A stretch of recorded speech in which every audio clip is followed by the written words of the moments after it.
Imagine you have a potluck dinner to go to and it's your turn to bring dessert.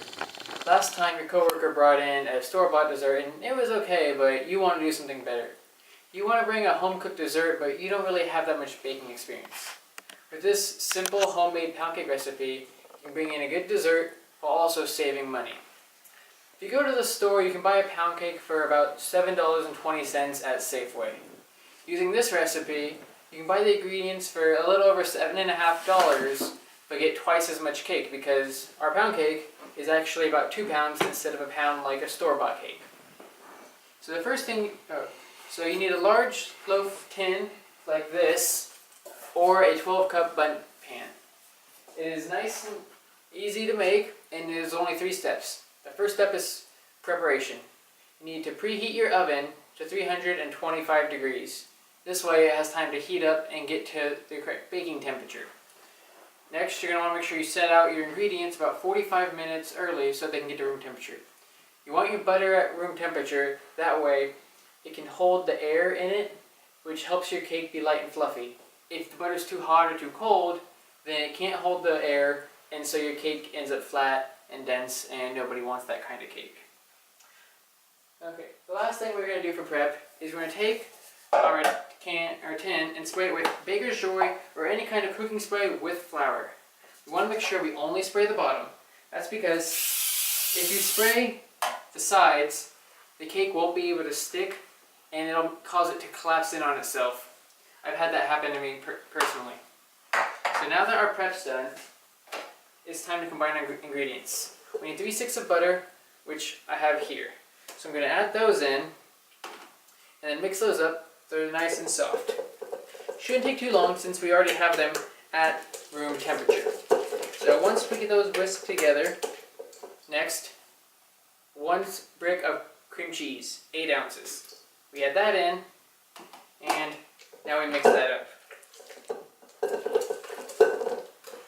We want to have a nice, smooth consistency where everything's been mixed in together.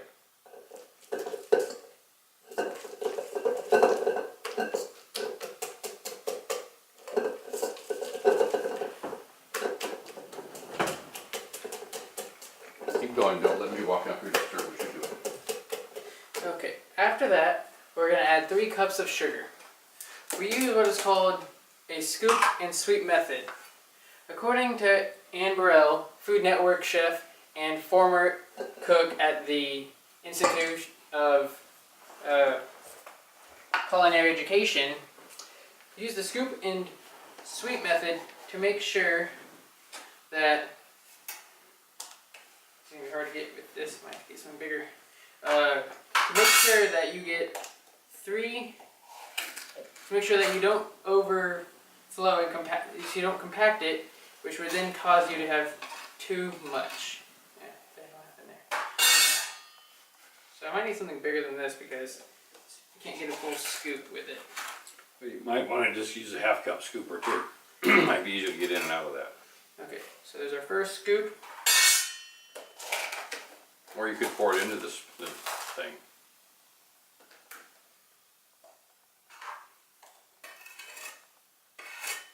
Second scoop. And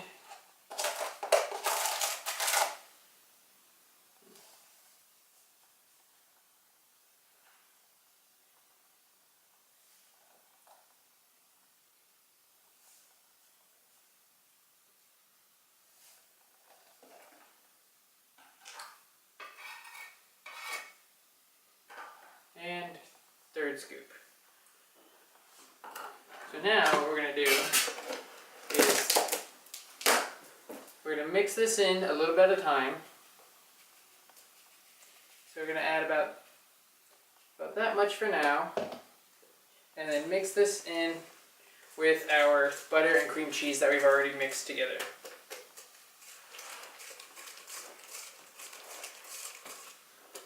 So once I feel like I've got most of that part mixed in that I already added, I'll add more, and then continue mixing.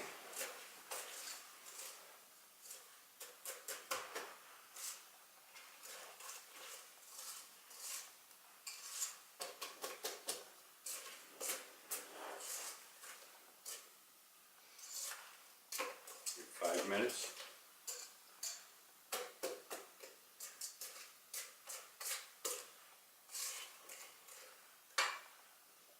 So now we add in the rest of our sugar and mix it in.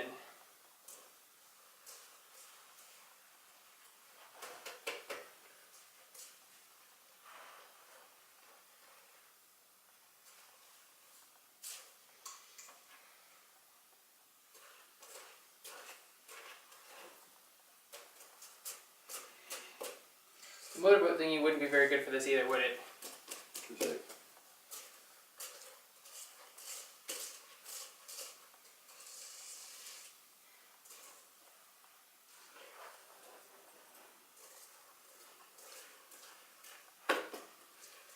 Okay.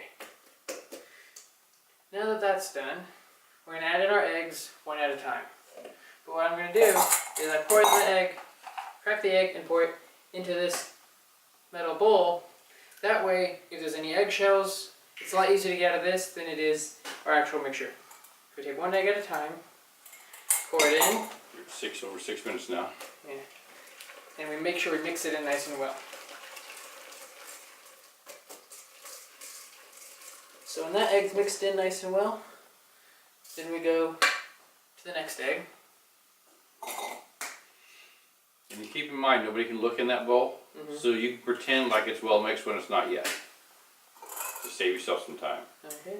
So no eggshells in that one, so do the same thing. I'd mix about 4 or 5 strokes, then I'd start adding the other stuff. But it looks so runny.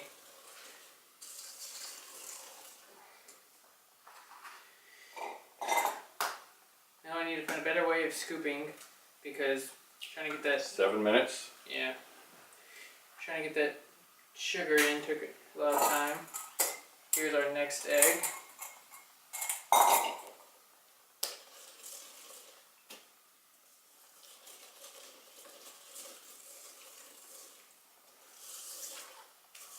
I'll show you in a few minutes how you can save some time on that.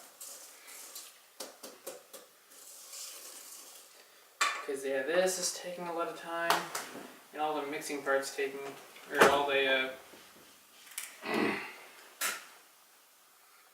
It's a lot more work to mix. maybe I just take that in, and if it gets stolen or anything or broken, I just buy you a new one. Okay, we've got 10 seconds away from Yeah. 8 minutes. Let me show you how you're going to do the flour. Let's pretend like you've only got 3 cups in here, right? Okay. So we say, next we're going to mix them when you get to the point where you're ready to do the flour, let me know. Okay? We'll pretend that there's only 3 cups. So 5th egg. Okay, while you're mixing that, let me show you how you do this. You've only got 3 cups. Okay. Okay? So you've got 3 cups. I want you to show you how you're going to measure. You're going to pick up a scoop, you're going to measure it off with your straight method so that you don't have it just the factory to say all that. Then you just dump it right back into the bowl, and now you don't, then you work from there because you've only got 3 cups. Yeah. You do the same thing with your sugar. Take the smaller cup, show. When you're scooping it, you want to make sure that you don't pack it in, that you scrape it off. And since I know I've got exactly 3 cups already measured out, save a little time, we'll just continue with that. Okay? Okay.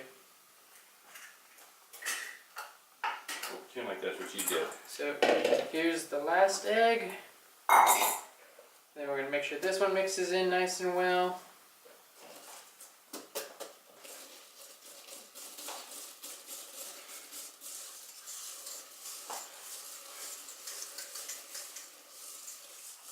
So next we're going to add 3 cups of flour.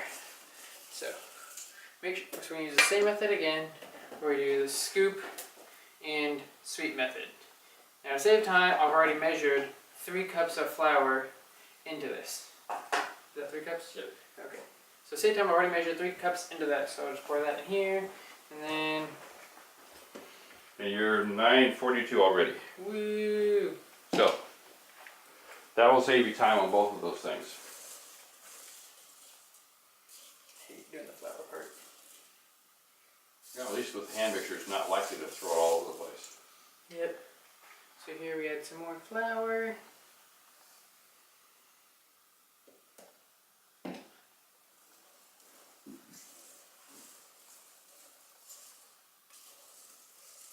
You want to make sure the flour incorporates in. You make sure you mix the flour in well. I don't want to say incorporating. That's a weird verb. You don't want to add too much at a time, because otherwise we could easily spray the room with flour and make a mess. And I don't think Miss O, I don't think our teacher would like it if I made a big mess.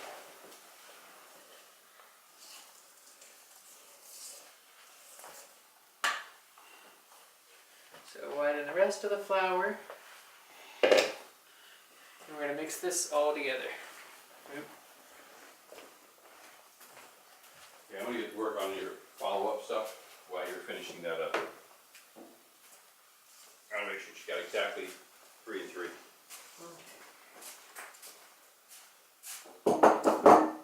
We gotta make sure everything mixes together well. That way, everything bakes evenly.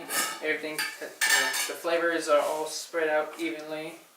Because you don't want. Does flour help with baking, or like what aspect of cooking does flour help with? Because this is taking a while, so I need to make sure I have something to say. I'm not just standing up here for a minute or two. So next, we add just a pinch of salt. I'm gonna take a pinch of salt and sprinkle that in there. So I'm gonna quickly mix that in. So all we have left are flavorings. So here we have a vanilla extract, where we add 1 teaspoon. And pour it over here. That way, if I pour any extra in, it'll just go into the mix. So there's 1 teaspoon. Next, almond extract, also just 1 teaspoon. So pour the almond extract in, 1 teaspoon, and I'll pour that in.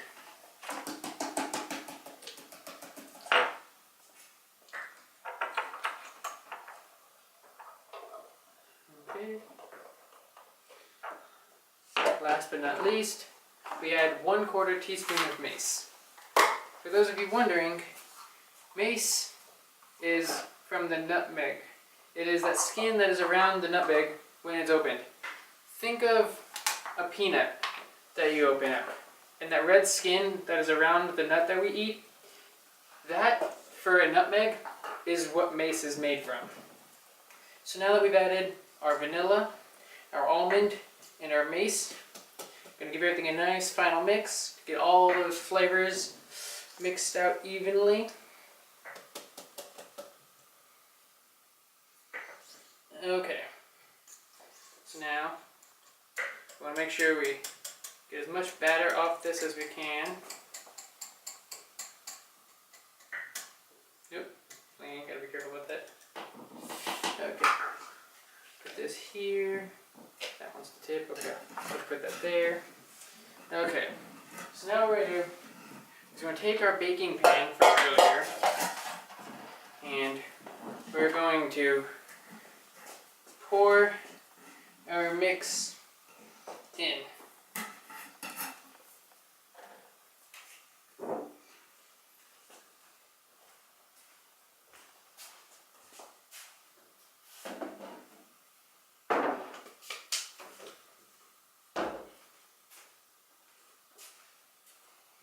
Preheat your oven. Shit. I was too busy worrying about making sure I had everything I needed. But it's okay. Kinda. At least for the speech part, it's okay. Mm-hmm.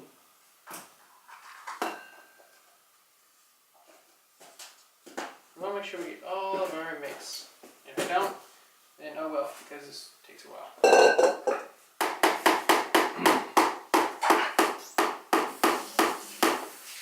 Okay, so next, we drop it on the ground to get some of the air bubbles out, right? And to help it settle evenly. So now we'll take this, put it into our oven that we preheated, that I should have preheated. And when it comes out, it'll look like this picture. I'm going to have a picture of it with the slideshow. And when we cut it up, it looks like this. And 15 minutes. yeah. This recipe's been handed down has been used for over 4 decades to feed our family, and I hope you enjoy it too. That's a lot of time I need to cut. And still, I don't know if I can even cut that much time.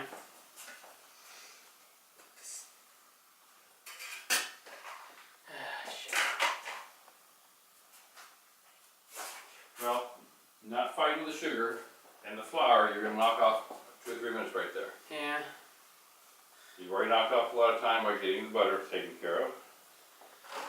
Yeah, but that was part of that timing that we knocked off. So the only thing else that we'd be knocking off is the measuring, which that'll be nice though. Let me stop this thing.